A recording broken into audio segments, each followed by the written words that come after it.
It's Michelle, not the sheep, and I am very excited to let you guys know that this summer I am gonna be interning at Apple. Yeah. It's very exciting.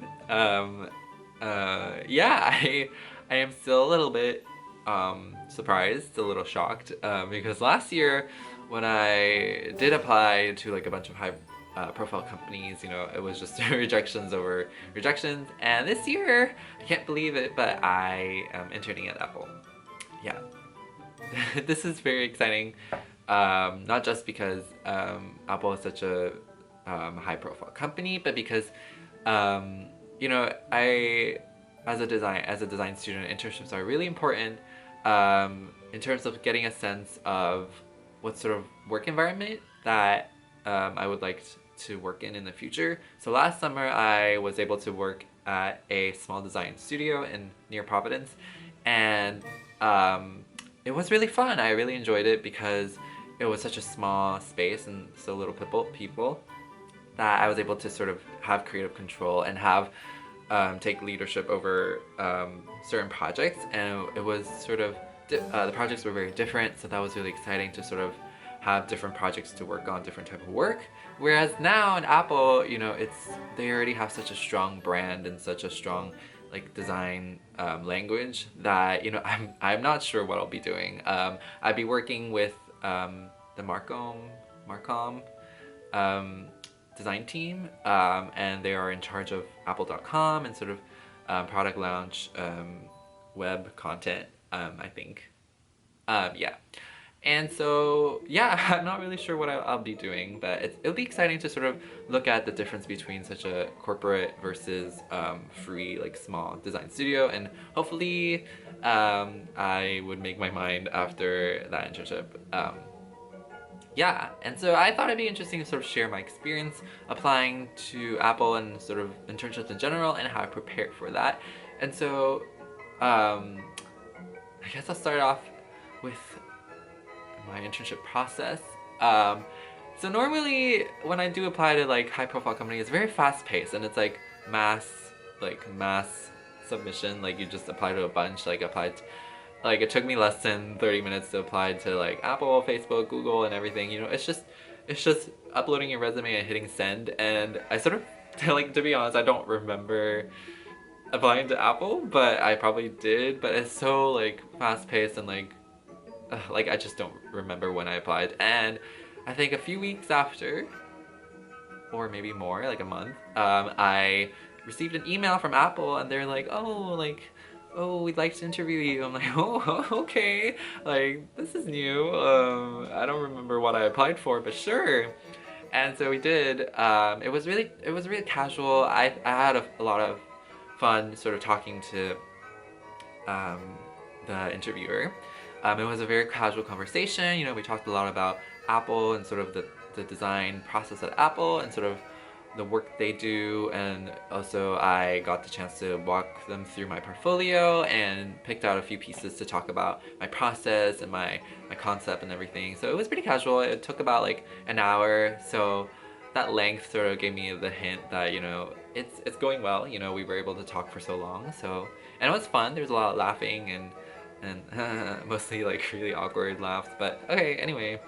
And yeah, and after a few weeks I heard back and I got the job, which is like really exciting because if I didn't get that by now, I would be panicking and like looking for internships, which happened to me last semester. I didn't find one till like close to March, yeah, which was kind of scary. But now I'm relaxing, you know, I got the internship, I'm very excited. Yeah, I've never been to the West Coast before, so this will be interesting to sort of be in the West Coast. Whew. Anyway, yeah, to prepare for internships, I think, you know, there are several key components. Basically, probably all know you need a portfolio, you need a resume, probably a cover letter, which I didn't do. Yeah, so the portfolio, you know, it's something that you should be doing as you work on new projects. So every time I finish a project or while I'm working on a project, I would document and sort of write write texts that go along with it, you know, sort of explaining my process and sort of reflection. And I think it's important to do that so you don't like pile up everything till the end and have to rush through things. It's better to just like make the portfolio presentable stuff while you make the actual project, so it, you know, you do everything at once and then you can like forget about it. And also it's better because you have sort of better memory and, you know, more authentic like reflection while you work. And so I think that's really important to sort of document while you go, make your life easier. And in terms of resume, resume is really important. I feel like, I don't know, maybe all of these is wrong, but all of what I'm saying is wrong, but resume is sort of like your first impression, and you need, I think it's important to list out what defines you as a designer and sort of your skill set that goes along with it. So for me, I have two different resumes. So one is more specific to like UI UX, and where the other one is more sort of general resume for when I apply to like random jobs. And so that's important because you really want to highlight sort of the relevant skill set and experiences to the job you're applying to. And you really get, when you do specialized like different types of resume, you get more space to do to put information, because after you only have one page to cram everything in. And also important is to have a strong brand that is consistent throughout everything you have and is showing to your to employers. Yeah, it is important to have a brand because it is sort of showing who you are as an artist and who you are, and sort of your style as well, I guess, and sort of your personality. And so I think a lot of times when people do make like portfolio websites, it's very like, it's very boring. It lacks character, like personality, which I think, you know, some people don't feel like should be there because it's something that's professional. But I think it's important. It's your website, you know, it's you, it's an online embodiment of who you are. And I think it's important to sort of be fun, you know, have fun with it and sort of be different.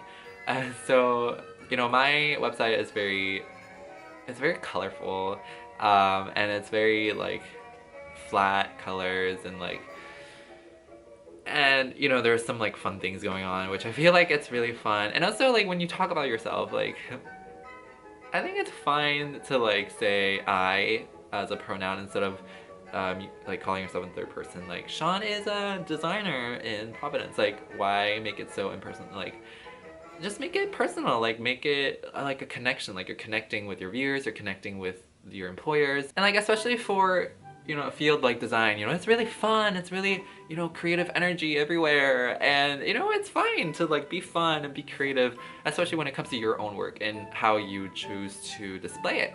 And so, yeah, I think, you know, definitely having personality is important to stand out. And, you know, it also gives them a sense of like who you are, and if you are able to sort of fit in with that design team, because, you know, you work really tightly together and there's a lot of teamwork. And it's, so personality is also an important aspect of that.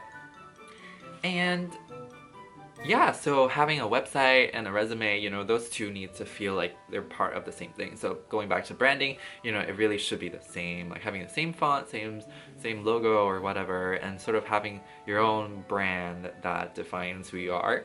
I think that was really helpful. I think last year my branding was like wasn't really strong. I don't think I was able to sort of tell them, this is my brand, this is who I am, and this is what I do. And I think now I have more work experience and more learned more about myself and done a lot more projects. I was able to sort of establish that, and I think that's good.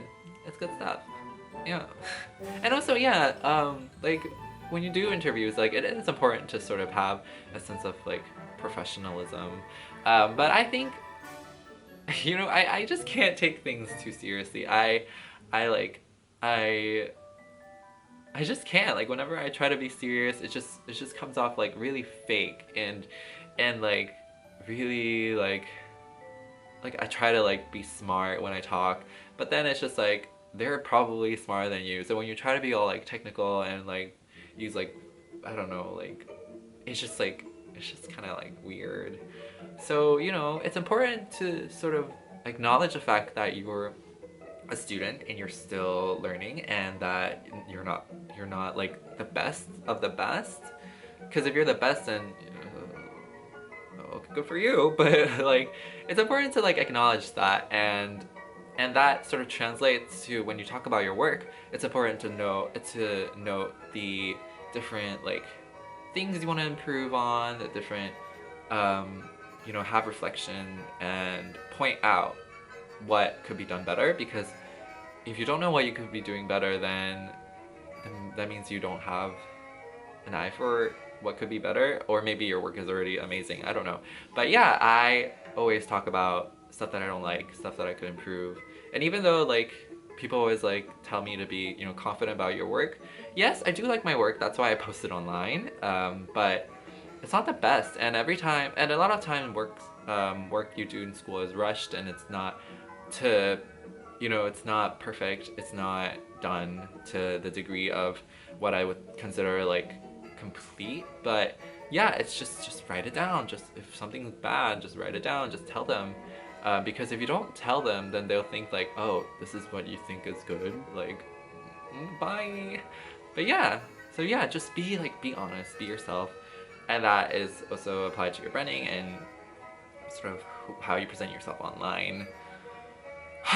What else is there? Yeah, I think applying for internship is always stressful. I'm just happy. I'm like very happy that I got this job, because I think it's just, I don't know, luck or something. Like there's so many people who are better than me, and maybe it's, I don't know, maybe because we had like a fun conversation while we like did our phone call, or maybe I'm just lucky that nobody else applied or something like that. I don't know, but yeah, so hopefully what I'm saying is like not wrong, or like actually like completely irrelevant to helping you, but maybe it's just luck. And so good luck and goodbye.